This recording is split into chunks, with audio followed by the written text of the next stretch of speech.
you know. So we have few of these layers here.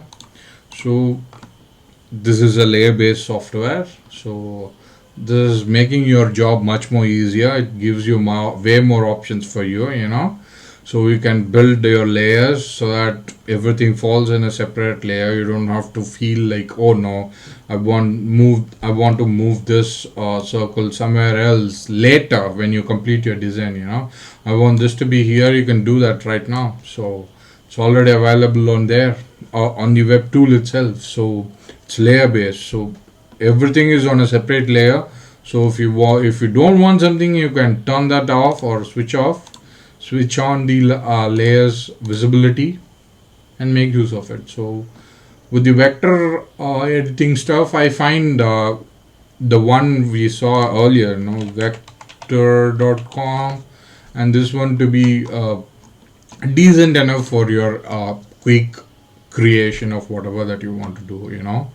So this one signifies about the sale post that you want to put on your social media. Say you're a photographer, you're offering some sale, you know, you can share that invitation or advertisement in your social media. So make use of these vector web tools. So vector web tool is just to give an idea of what you want to do with your files and stuff like that. Okay, so that is also possible when you're doing with a 2D, I mean like rasterized image here. Okay, so we have come to the point where like I have chosen handpicked couple of tools for you guys which would work for editing your raw images. Okay, so one is exactly almost looking like a Photoshop here, which is photopea.com. The next one is like version 2 of polar.co. So this one gives you the interface of Adobe Lightroom. So both are mimicking the image editing table or the interface of Adobe Lightroom and Adobe Photoshop. So for many users, this would give you some nostalgia or kind of help you as a stepping table from web tool to the actual software. So let's get into the image editing here. Okay, so we have the photopea.com, which is has the interface much more like a Photoshop here. We'll look at the interface a little bit for a couple of minutes and then we'll start editing our raw image. To begin with, I'm going to load my raw image into this Photopea website. Okay, I'm clicking raw image. Okay, you got to click the new project here.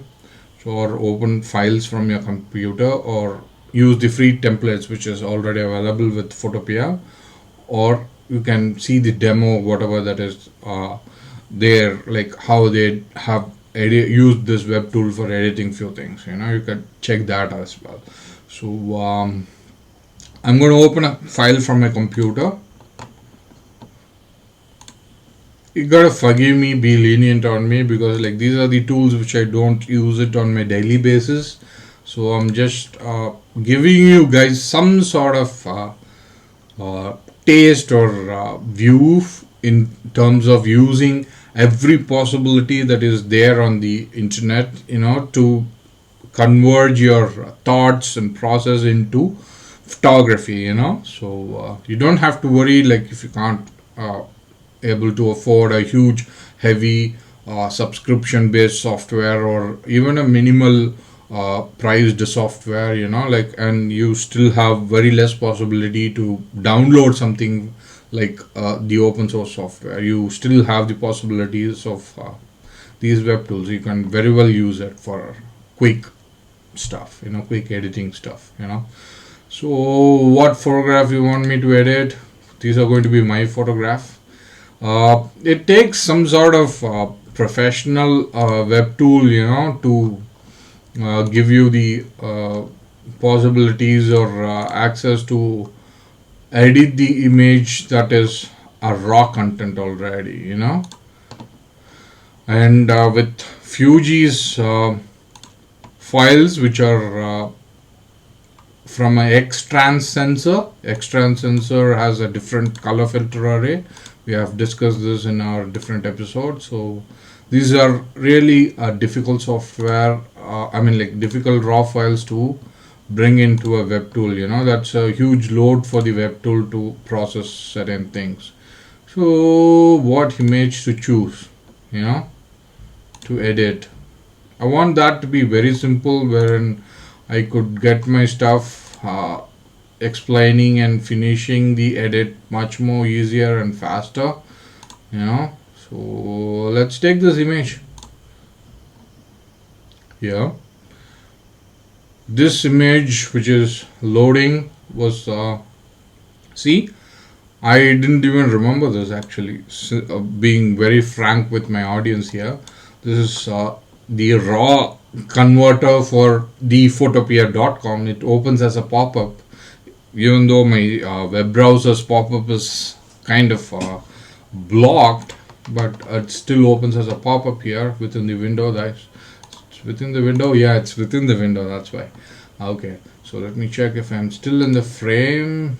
Yeah, I'm still in the frame. Oh god, if I go back, I'm going out of your view. Okay, I might have to lower my camera a little bit for you to look at me properly, so I can lean back a little bit. It's been a while now.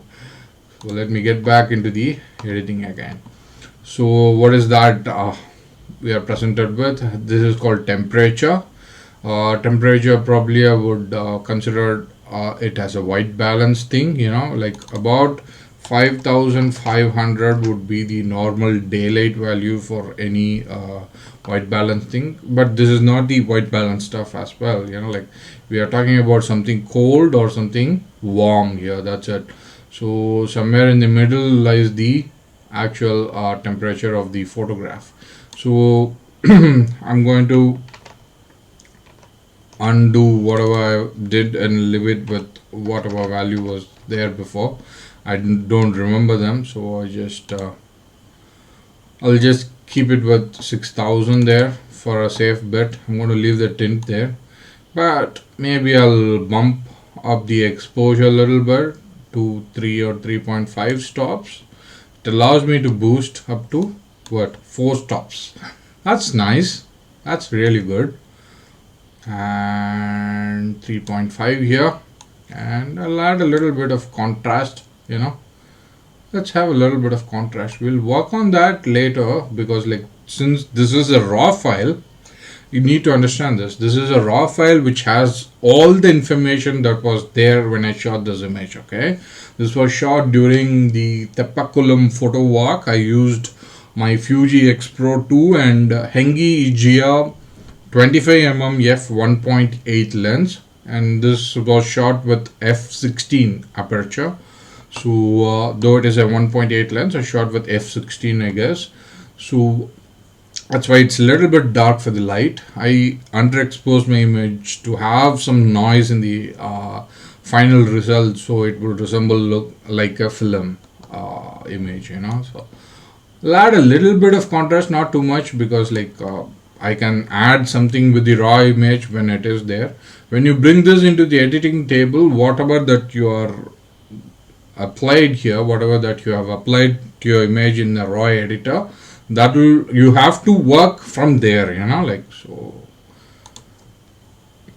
I'm asking Photopea to open this in the image editing table. So we are into the Photopea's image editing table, which is then interface like Adobe Photoshop. So this is what happens with Photoshop as well. When you want to open a raw image into a Photoshop, it will open in Camera Raw. Camera Raw is one of the Adobe's product which comes free along with Photoshop, where you can do some basic raw editing, convert that image into a TIFF or whatever that Photoshop takes into that image editing table. So that's what we did. We had some basic raw converter there with Photopea, and we converted that and brought it into the Photopea image editing table. So we are presented with this window. Our image is there here. So on to the left are called the tool setup. These are called tools. You have your what is this? Yeah, take some time to respond. This web tool, and have loaded a heavy image on a web tool inside a browser. So onto the left are the tools to edit this image.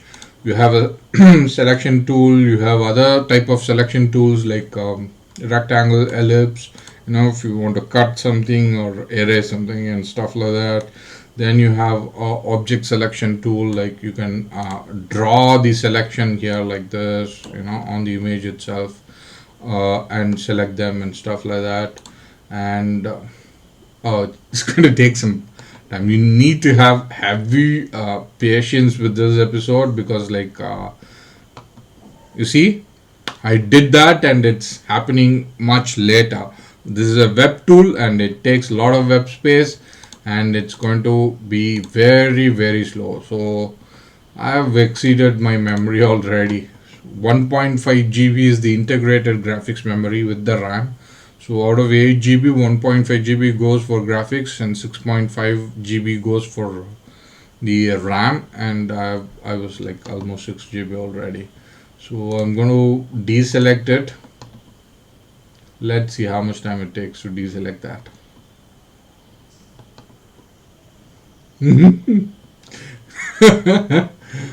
I never imagined this, like this website is going to be this much slow.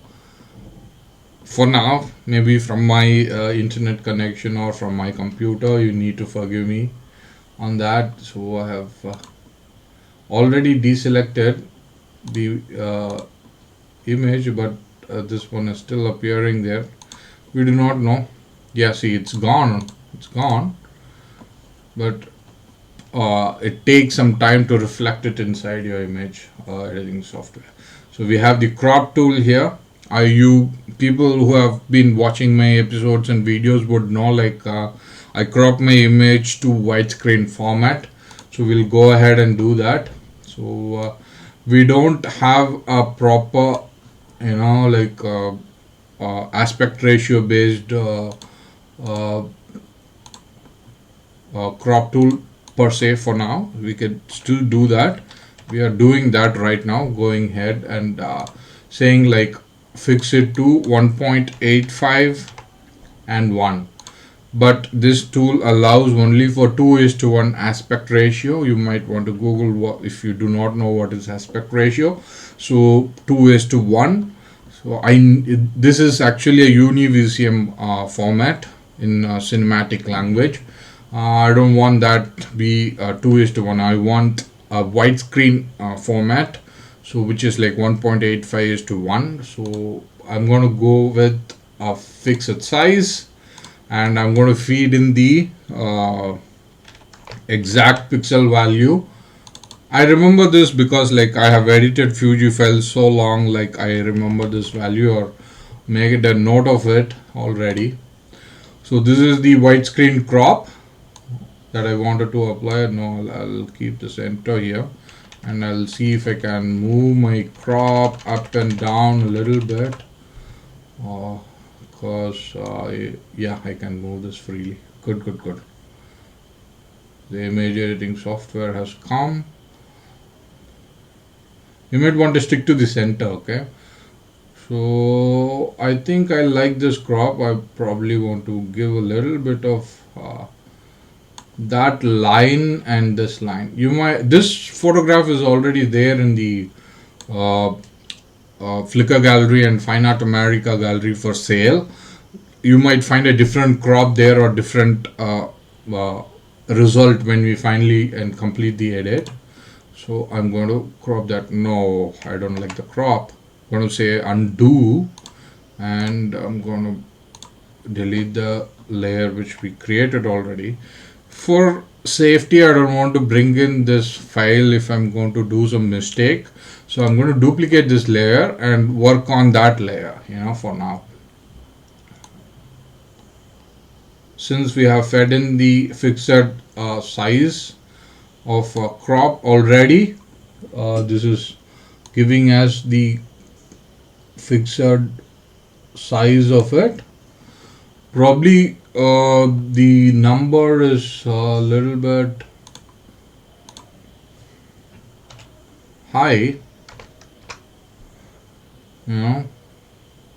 That's why it's giving the sides or something, I'm not sure. Yeah, the pixels value for the width is little higher, that's why it's giving us this hard time, probably I want to adjust that to 6000 probably. Yeah, that should be fine, and I'll draw the crop value. I think this should work for us. I think I'm gonna move this a little bit higher. Yeah, now the crop is working. I was a little wrong with the fixed ratio pixel numbers. Okay, so we have applied the crop. I'm going back to the selection tool and keeping it safe, like from damaging this. You press Alt and use your mouse rollers, scroll to zoom in and zoom out. Okay, so we have cropped our image, and there are two ways to edit this image. First thing is, like, when I am done with the cropping, I press the space bar in my keyboard to navigate the image, navigate inside the image. I use my left mouse button to move the image around. Okay, so first thing I do is, like, I check my image for any sort of sensor dust or any sort of dust that was sticking to my lens, or any sort of dust that was there on the filters. Okay, I want to clean that up first. So let me go ahead and check if there was any sensor dust. Sensor dust will appear like a blob or some sort of patch, transparent patch, which is on the image, very much visible, standing out from whatever that is there on the image. It's much more on upfront side, staying on top. So my image is clean, I'm good with this, but I don't like few of these white spots here that is there on the image. Like, I want to remove those white spots, because, like, I always convert my color image into a black and white photograph, so I don't want that to be a distraction for the viewer when they are looking here. Like, there are few white spots on the ground, like the black dot on a white paper. People's eye would go straight to the brightest thing that is there on the image. So I want to remove that. So how to remove such white spots already, which is already there? You can use the clone stamp, or you could use the healing brush tool. So I'm going to go ahead with clone stamp, pressing Alt and left mouse button to select a patch or area, and then I'm going to apply that to the white patch that is already there. Okay, so I'm done with that white patch, and there is one here. I'm going to select a new area. I always select the area which is closer to my layer. Okay, I'm going to ignore that largest white glare or something that is there. So I'm going to click select closest patch here, use the clone stamp, left mouse button and the Alt key to select the patch, and use my left mouse button to brush that onto my place where I want to remove that white patch. Yeah, we have one here. I'm removing it. This one I am not adjusting any of the hardness value here. Okay, I'm just going ahead with the brush size which is already available with me. Okay, if you want a soft brush, you can still opt for it. Okay, I'm going to remove this patch. I know I will need some sort of soft brush for this, because there are some hard lines there. I don't want that to appear or stand out differently. Okay, so I'm done with the there is one more. I'm sorry, I forgot. So clone stamp, select the patch. So you saw the dark patch that was displayed here. It's just the patch from our previous selection. So whenever you are going to remove a thing from your image, you might want to make sure you select the closest patch, to fill that. So now that my image is clean, I'm going to go and edit this image. So there are possibilities for editing an image in two ways. One is like giving a destructive corrections to the image that you want to do. The second one is like non-destructive editing of this image.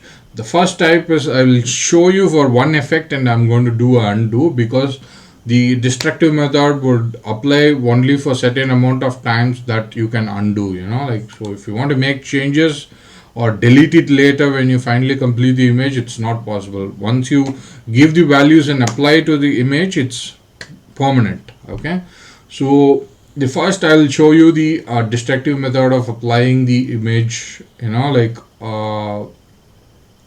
whatever that is there, like with the color correction and stuff, like all that you want to do. So I will show you one tool and later we'll adjust things later with other stuff. So I'm going to sharpen the image, which already have done it. Okay, so it had some different default value. It sharpened my image already. So now I want to give, forgive me, I'm also looking at these whatever corrections that is available for me if, after a long time, so I want to search a little bit. So these are the menu options that you have. So you have the tools on to the left side. From the tools we used a couple of them: clone stamp tool and cropping tool. And above you have the menu layer. On to the right you have the information tab, histogram, to know the clippings of extreme blacks and too much whites, highlights and shadows and stuff like that. And you have the navigator, how much zoom you have applied to your image. You can even zoom from the navigator. See, the image is a little bit sharper now. We applied that sharpness to it. You don't want to meddle too much with the sharpness, because the web tools don't do them properly. The viewport view of the or editing table view of the web tool is also a little poor. They compress it too much to have the interface to be a little smoother. So you have all the characters, paragraphs, different types of brushes that you want to choose. We chose a different brush for clone stamp tool from the menus here. These brushes can appear there also, with tool within a tool, option within an option. Okay, so people who have already have little bit of exposure to Photoshop would know all these things. So as I said earlier, this is layer based software. So we have one layer which is the actual image which we brought it in after editing the raw image. The next one we duplicated it and then we crop that image. When you apply the crop to a duplicate image, it will apply for the entire photograph. Okay, how much ever layers you have, it will apply for the entire image. Okay, so like we did the sharpening here, and the sharpening effect applied to that particular image, it's permanent. I don't want that to happen. Okay, so if I have to adjust the sharpness value, see, I do not have the option at all. It already went and applied the sharp tool already. So we will do something which is not destructive. Okay, so we'll do the editing in such a way like it adds up to the layers, and we can adjust the levels and opacity, and if you want to adjust them one after the other in the later stage also. So we'll do that type of editing. Now from the history tab, if I'm going to choose the previous history, we're going to undo the sharpening tool, the thing that we applied with the sharpening tool, which can be done like undo or command Z also. Okay, if you're on a Mac, command Z. If you're on a Windows, it's control Z. Okay, so that was done. We're going to do some non-destructive editing, which is by using the adjustment layers. Adjustment layers are something that will apply to entire stuff which is below that layer. Okay, so say I'm going to the layers, adjustment layers, and I feel like I might want to adjust some brightness and contrast. So if I'm going to adjust a little bit of brightness here, but not to extend like it's too bright and destroys the quality of the image. I think I'm okay with this.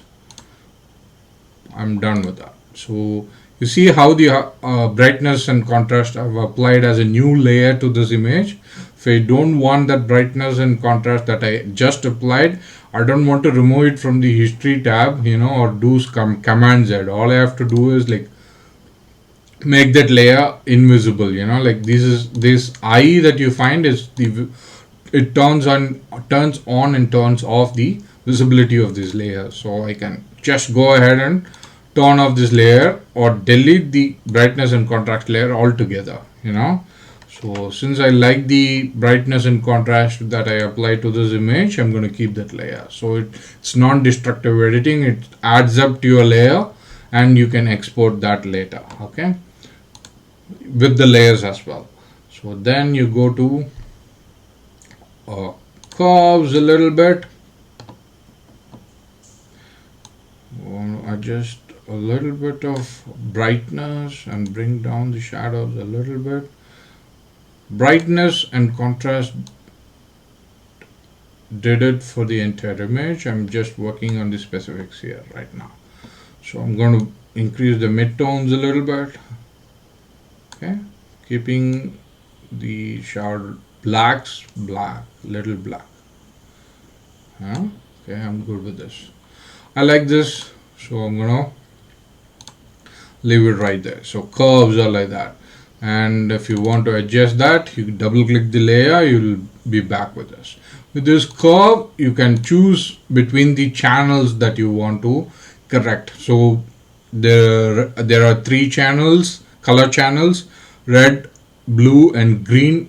Red, green and blue, or either way, so the combined values of these three channels produces the results that you have.